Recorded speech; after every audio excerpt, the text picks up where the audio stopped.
bluesboyjag here, yet another 4-string cigar box guitar lesson. Duane Eddy and Raunchy. So I'm tuned to open G. This is your A string tuned down to a G. It's your D string tuned normal to a D. Your third string or G string tuned normal to a G. And your second string or B string tuned normal to a B. So, fifth string tuned down to G. Fourth string normal, third string normal, and second string normal. Very common open tuning for the cigar box guitar world. This is a humbucker cigar box guitar. Made this about 15 years ago for a customer, and I liked it so much I kept it for myself. And I made another one for my customer. Just a really cool box, all wood. I always weight my boxes with extra wood so it balances like this. That really helps the sustain. This is a fret, believe it or not, for a bridge. 4,000 plus made since 2004, jagshouse.com. All right, let's get right to it. We are tuned, as I said, to open G. So the first part of this song, your first finger is going to be on the 4th string 2nd fret. And then you're going to move your pinky, play your pinky up here on the 5th fret. Then you're going to play your 3rd string open. So it's the 4th string 2nd fret with your first finger, 5th string, 5th fret with your pinky, and then your open 3rd string. No fingers at all. Now, you're going to take your 2nd finger, and I'll explain why in a second. You're going to be on the 3rd string, 3rd fret, and you want to bend it down just a little bit, and you play the open D string.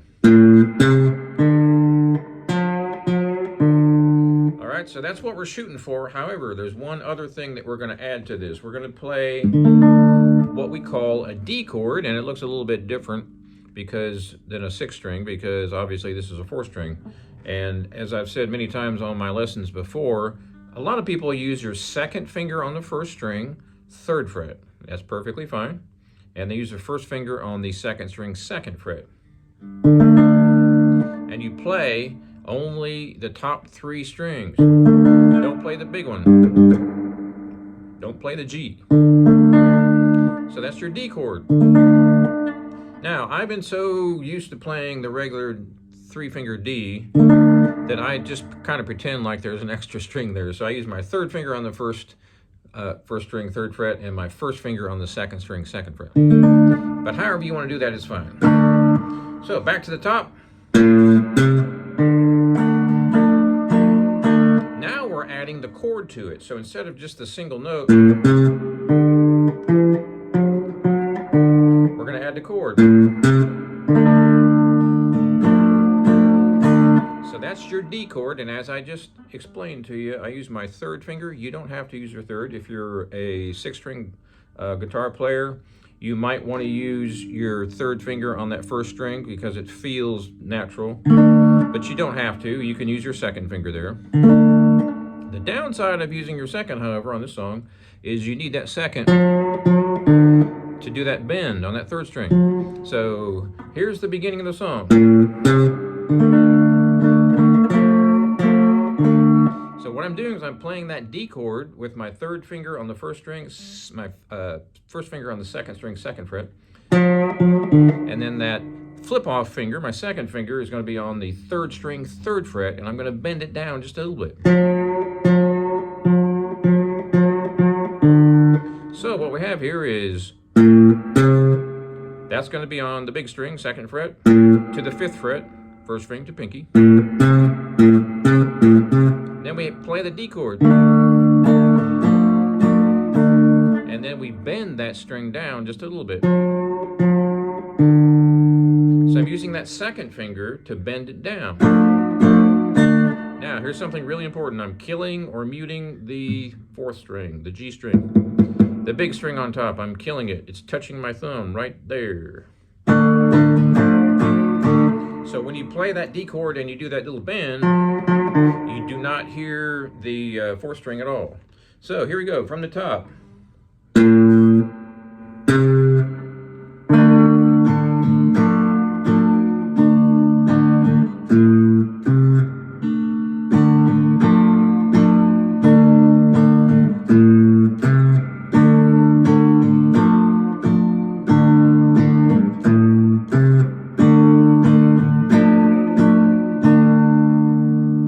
So you notice that whole riff was done 4 times.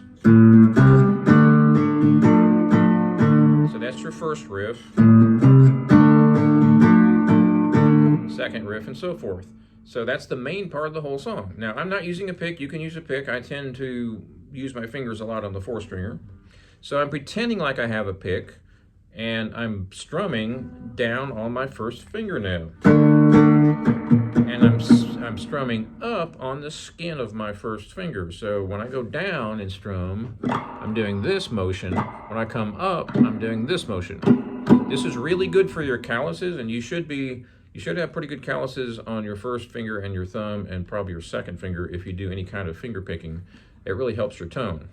You don't have to do it that way. You can use a pick, but just so you know, that's what I'm doing. So if you notice, my strum pattern is just...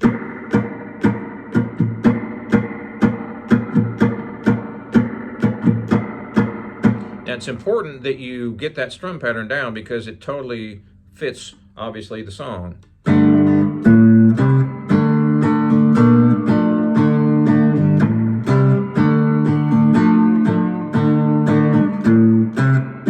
The only tricky part about this song is you got to jump from your D chord to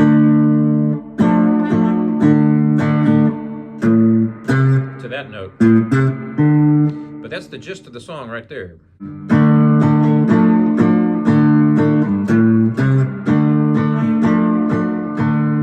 That's 3. And this is number 4.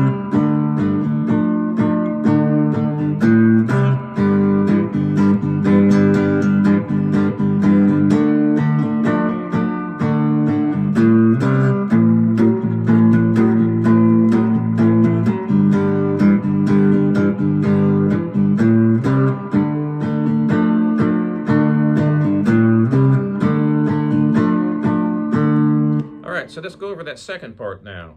We did the main riff, and we do that 4 times, and then we go down to the G chord. And he's doing sort of a funky shuffle. First finger's on the 3rd string. Take it back off for 0, so no fingers. Just putting my first finger on that 3rd string, 2nd fret. Just a regular old G shuffle.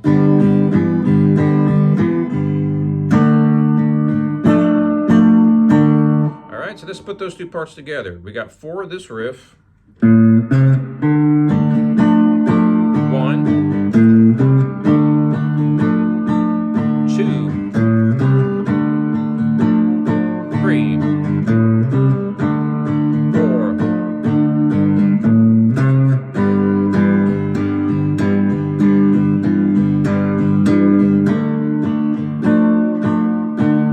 So that's a G shuffle. I'm doing the open G chord. First finger's toggling off and on that 3rd string, 2nd fret.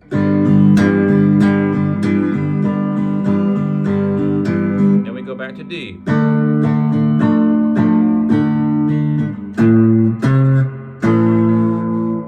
Now that right there is your A chord, and I'm barring all the way across.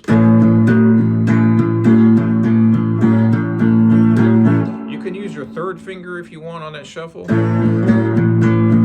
or your pinky. So I'm barring all the way across, and I'm adding my pinky on the 3rd string on the 4th fret.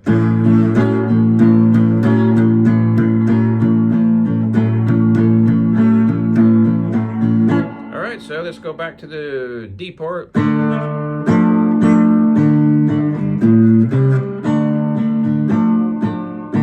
So let's say we've done that 4 times. Now we go to the next part.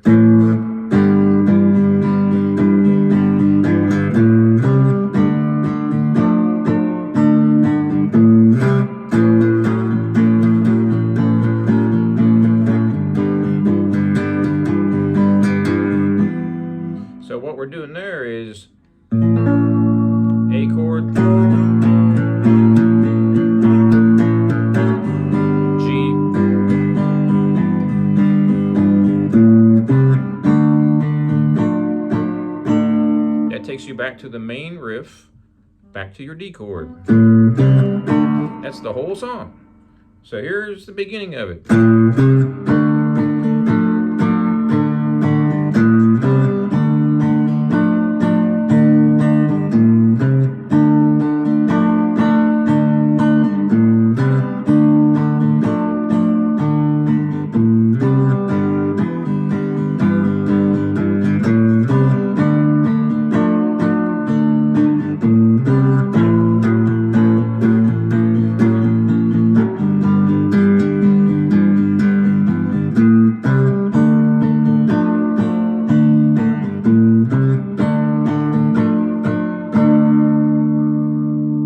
That's the whole song.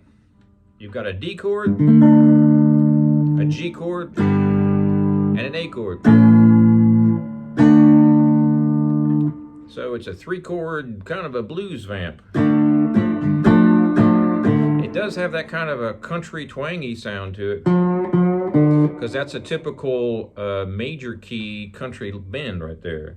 So that's your D chord doing that little bend. Then you go to your kind of a bluesy shuffle G. All right, so let me show you a couple little tricks with some of these shuffles. I like to do a lot of choking on my shuffles. You don't have to. You can keep it nice and smooth if you want, but for those of you who want just a little extra zing, I guess, to your shuffle, I do a lot of chokes, and I choke with this hand by lifting off the fretboard. So what I'm doing here is the open G. You have to look real close. Obviously, I'm choking that with all my fingers. Now, when I do the shuffle, I have to have my first finger on this 3rd string 2nd fret. So the trick is, I'm choking each strum. So how do you choke that chord when your finger's on the 3rd string 2nd fret? You use your 2nd, 3rd, and 4th fingers to flop down and kill it, so that chokes it. If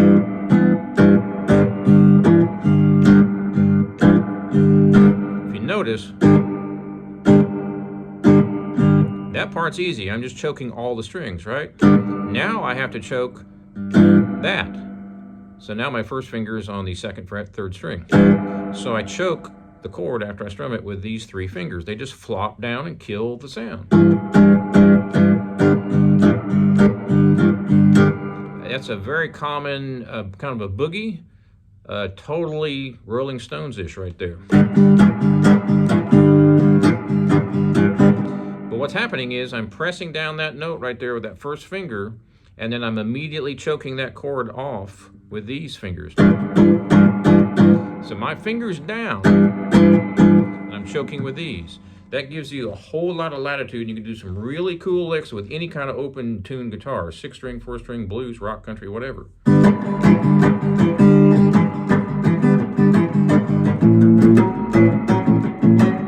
I'm lifting up. Obviously this is not part of the song, but this is just kind of an example of what I'm doing.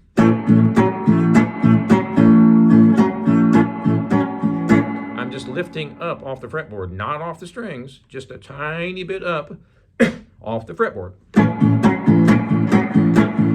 So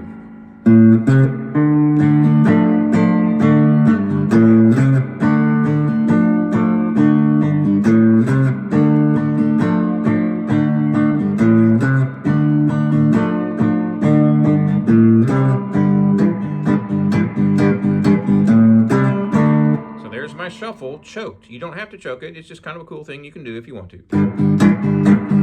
I love to do that. I can't not do a choke shuffle. If there's a shuffle somewhere in a song, any song, I will choke it a little bit somehow, some way. I may not do the whole thing choked all the way through, but that's just got to be there for me. I really like that feel. But you don't have to do that at all. If you don't like it, you can keep it more smooth. That's a really cool little trick though. Keep that note pressed down with your first finger and flop those 2nd and 3rd fingers down to kill it. So you're muting with your fretting hand, which is very common. It's also extremely important on some songs. A lot of people think you can only choke a bar chord. How do you choke a partial chord? Some of them press down, some of them not, with open strings. That's how you do it. You use your other fingers to choke it.